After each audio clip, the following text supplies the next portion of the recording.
न भन्नु अबे जल्दी बोल कल सुबह पनवेल निकलना। हेलो गाइज, हेलो नमस्ते नमस्ते। आज चाहिँ हामी बिहानै कहाँ जानु लागेको छ अरे? काममा। अब के गर्नु, काम गर्नै पर्ने हुन्छ, खानै पर्ने हुन्छ, सुत्नु पर्ने हुन्छ, बस्नै पर्ने हुन्छ काठमाडौँको ठाउँमा। अहिले चाहिँ हामी एक ठाउँदेखि अर्को ठाउँमा चाहिँ काममा जाँदैछौँ।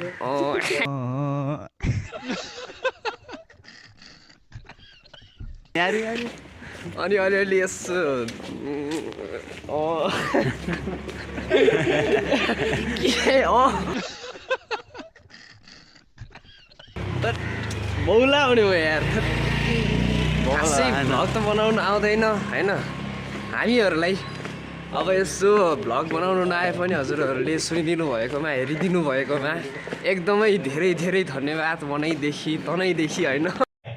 अच्छा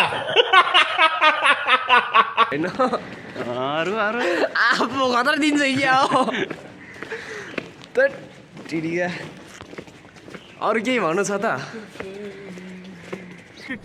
अबे जल्दी बोल कल सुबह पनवेल निकलना है। अब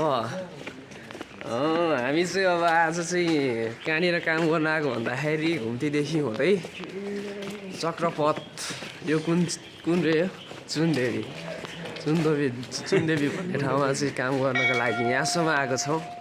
के गर्नु, गाडीको यात्रा गर्नुपर्छ।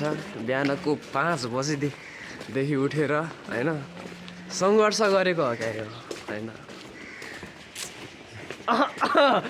यो फेरि कुरा गरेर पुरा सक्दैन अनि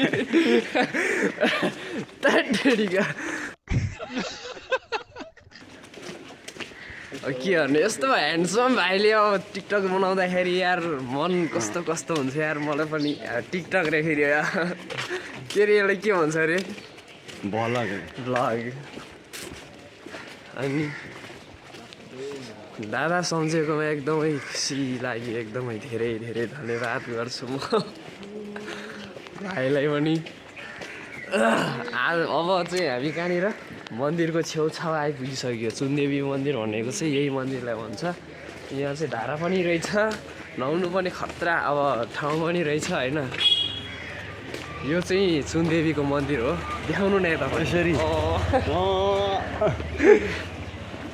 यो मन्दिरमा नदेखाइकन कहाँ झाडीतिर देखाएको त नि? त्यही हो क्या चुनदेवीको मन्दिर हो चाहिँ।